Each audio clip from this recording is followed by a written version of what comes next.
So I got Kali on VMnet 1. I'm going to start up my CIS target on VMnet 1 as well. So while those two are doing their thing, let's take a look at this real quick. All right, so this is kind of easy this week. All right, I want you to break into a server. All right, and we're looking for proof that you got its hashes. Okay? Can we use any tool to? I don't care. I want to show you how to do it one way. There's half dozen ways you can do it. At least that I can think of. As long as we show the program. The hashes. I'm just looking for the hashes. Now, if you crack the hashes too, bonus point. Well, no bonus points. Gotta be careful what I say. You already offered that once. No bonus points, but hey, golf clap. All right. Good job. All right, and then I want you to use some sort of brute force tool to try to break into a service. Okay, with one of those accounts that you found. So let me show you how you do this on Windows. And you can do it on Metasploitable as well. Just be on a different network. It works the same fashion.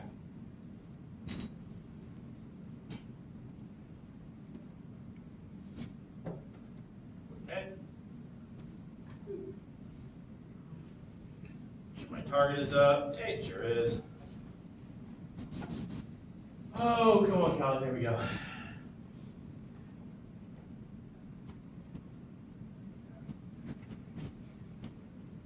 So I don't need you to do a scan or OpenBOS or anything this time around. Anything crazy? Here we go. We're going to open up Armitage. I'm going to show you how to do it with Armitage. So I'm going to start my PostgreSQL.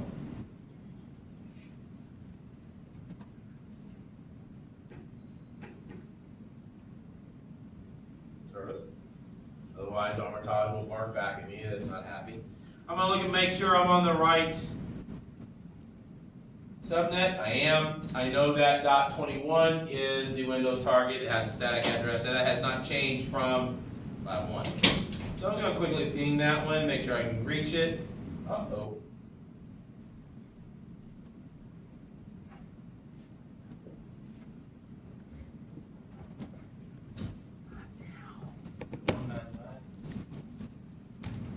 Okay. So I can reach the CIS target, the Windows box. All right, so I can get there. Great, fantastic, wonderful. Okay, go ahead and launch Armitage. That come up. And while that's coming up, there's one other tool I want you to bring up. So if you go into Show Applications, it's under number 5 for password cracking tools. It doesn't always show up in the application area, but when you go into the folder, it will. I want you to look for Hydra HDK. It's the one here. Not this one. This is the command line version. I'm going to show you the GUI version. HDK? Yeah, I think I said it. X Hydra. GTK, sorry. I said H. I was a letter off. Alright, so if you get a message like this, could not determine the attack with your IP, just put your IP address in. So mine, I think, was 133.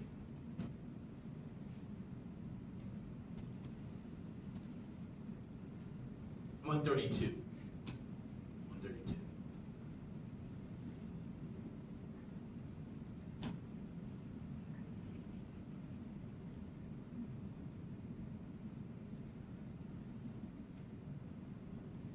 Okay.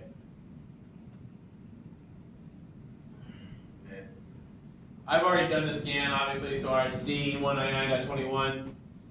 It's up there, but I'm going to go ahead and just do a quick in-map scan of it. So I can get all the ports and everything else. Because this is important. I need to see what ports are I can potentially attack with X Hydra. Can we still be using the same image we used in Lab 1, or should we start? Okay. Absolutely. You can use this on the Windows box. You can use it on the Metasploitable too. Either way, doesn't matter. 6 in one hand, half dozen in the other. Just you have to make sure you're on the same subnet as the target. Yeah, I run that one. Yeah, I know. That trips up a lot. I had a student email me today and say, hey, I'm working on this lab and I just cannot seem to get this out. And I said, make sure you're on the same subnet and have you checked this box for this attack that you're trying to do. I hadn't heard back from them, so I'm assuming they got it right. That's great. It's okay. Yeah, you're learning this stuff. I don't expect you to get it right and perfect the first time. If you do, great. Wonderful. Fantastic. If not, that's okay too. All right, so looking at some of these ports. Hey, we have port 21 open. Hey, we have port 25 open. We have port 445 open. Okay, but we need to be able to use some sort of account to try to infiltrate the box. All right, from a brute force standpoint. So, a couple different ways we can do this. All right, and we may want to try this just to see if we can, you know, brute force it. We can. What I'm going to do with this box is I'm going to use MS0950. Well, that's not. What? Yeah, I know, right?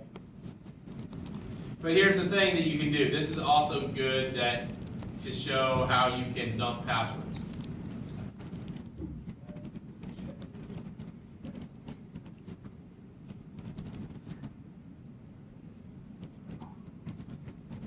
When we're using Hydra to brute force, if we make a word list with one thing in it, is that fine?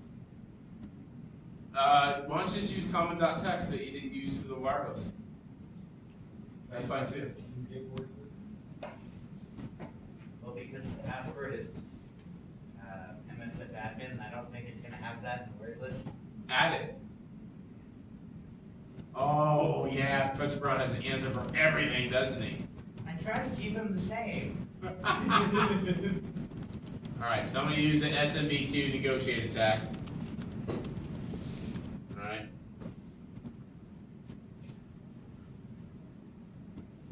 I'm going to double click on that. Make sure that my localhost is right. Ooh, I don't have my remote host on here, so I need to make sure that that IP address is in there.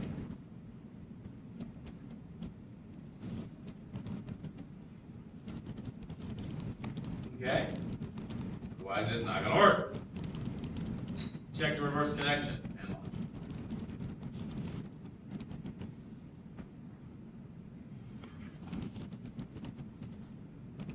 Goes. Yada yada. Bingo. So, once you have that connection, again, you can interact with the interpreter, but one of the things that Metasploit allows you to do is interact,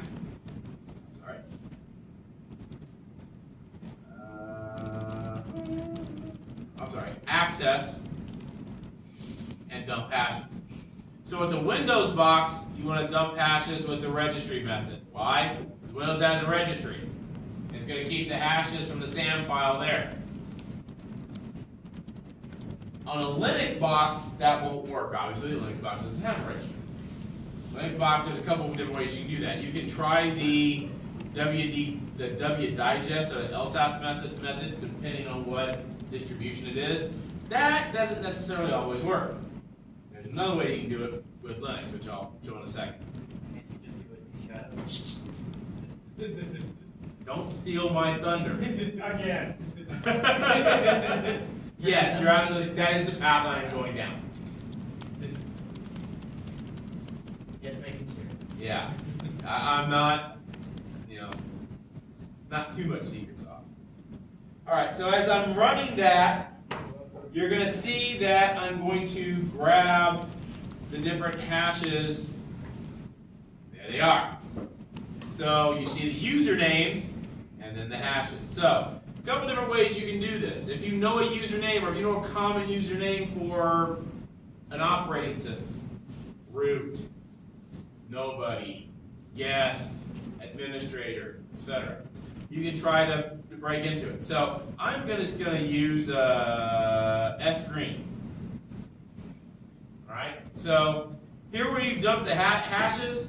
Screenshot. 20 points. Done. Everybody got that? I'm looking for these hashes, whether it's from a Windows box or a Linux box. Again, Linux box I have to do kind of an extra step. All right. So once I have that, I can then go to Hydra, and it's really, really easy to set up. It's very intuitive. Put the IP address of the target.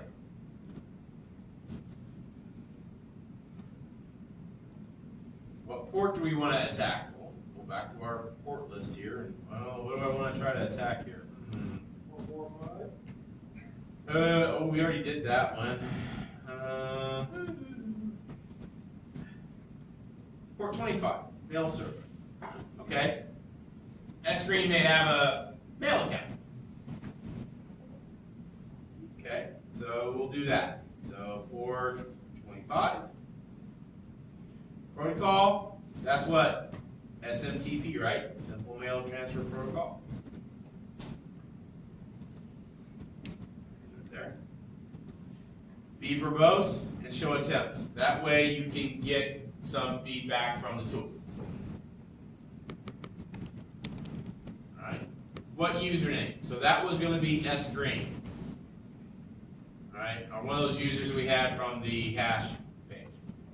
Password. This is where I'm going to select the list. To select the list, I hit the radio button and I click inside the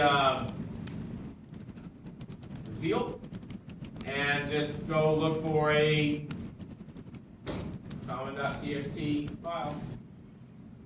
So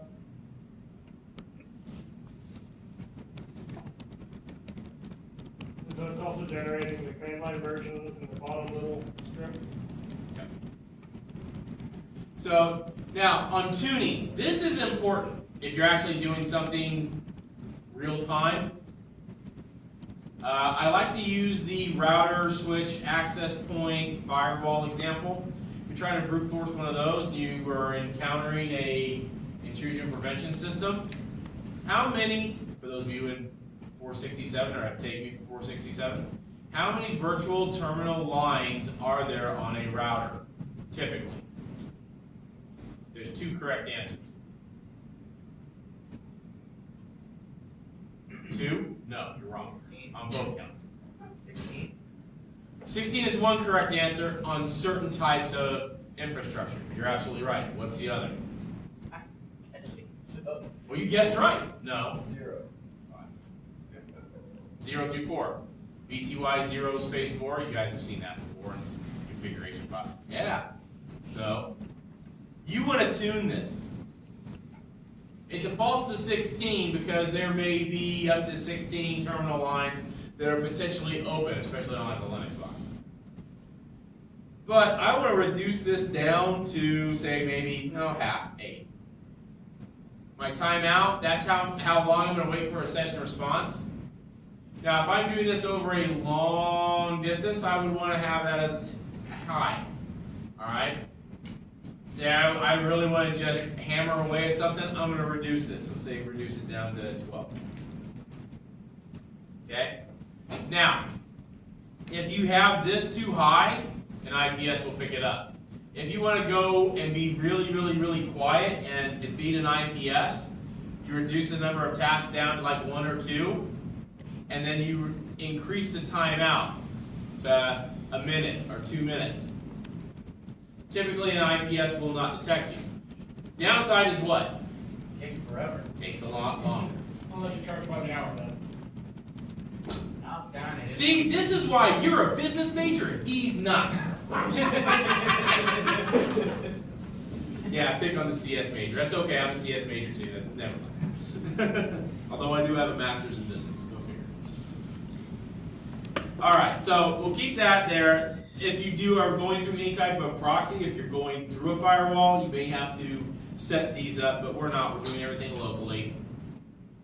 Specifics for specific protocols, you would, excuse me, set that up in this section. Nothing to do with SMTP. And then on the start, this is where your output will come out. Click start. And you will start after a couple seconds to see attempts. There we go. All right. So you will get some retries. All right, and you'll see it just go through the list. You don't have to wait for the whole thing. I'm just looking for that you've got an attempt going, so a screenshot of that is your second 20 point. If you want to use a different tool other than Hydra, by all means, just show me that you made the attempt. Okay? You want to use Cain and Abel, John the Ripper, all right? Hashcat. You want to take the hashes and throw it in Hashcat? You can. So with that, I can go back, look at my hashes, say, okay, where's my hash start? Put it in, Control C, open up the leaf pad. Oh, you suck. Didn't work. I think it's more of a VM tools thing than anything else.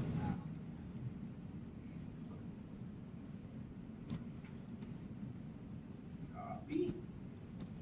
It's usually Control Shift, copy and paste. Yeah, well, I had to do those. Yeah. So once I have the hash, say I wanted to crack this offline, that's perfectly fine. Go into an application called Hashcat. It's under password attacks. There it is. All right. Up. Still have no idea what just happened. Hold on. You had no idea what happened. Oh, it's a line in the, it was a line in the terminal. Yeah. Did I say? Hashcat. No, maybe I'm thinking off crack. Off crack. I'm sorry. Off crack. Hashcat's non-GUI. You can do that too, though. So you can load a single hash. Paste that in there. Okay. There's my hash. All right. And I just do it as simply as that. Crack. See if it'll crack it. Might go a little faster if you load in some tables. Oh shoot! Whoops. Stop buttons in place. I want to see what happens. I do have to load a table, don't I? Tables. Oh, what do you mean you're not installed? Damn it. Yeah, they're pretty big too. I know. There are online tools to do this. I know. You could just use like John the Ripper, I believe. Yeah. That'll work. I thought I actually had these. I actually thought I had these installed. You might have them on disk. It says on disk. If you click install, you'll have to find them. But if you have them on there, you have them on there. I don't know. Do it. Yeah, you're right. You would have to have a table that hey crack and do that. Or if you really want to do it fast and easy and down and dirty and cheat a little bit, Armitage has one embedded in it.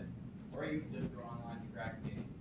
You can go online to CrackStation too, but you know what? I don't want to put all my stuff out there. I go in to view credentials. There's all my hashes. And this actually integrates in with John the Ripper. Yeah. There you go.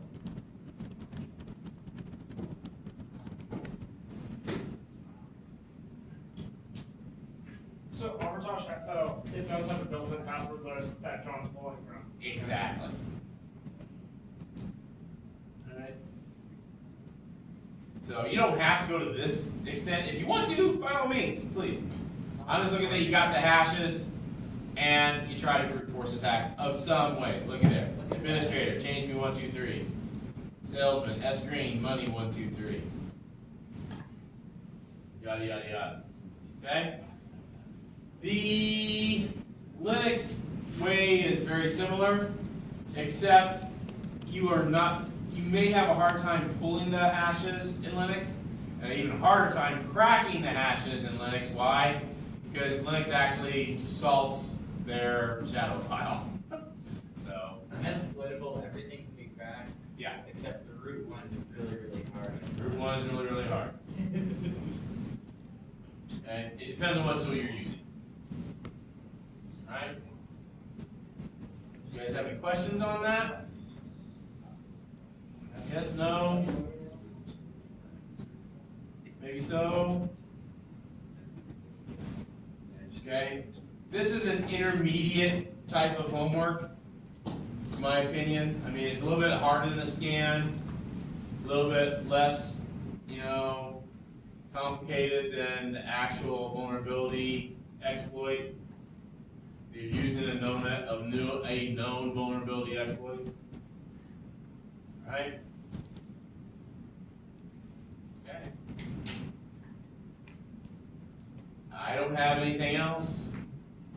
I would go ahead and start looking at downloading Lab 3 and get to work on it and doing this homework.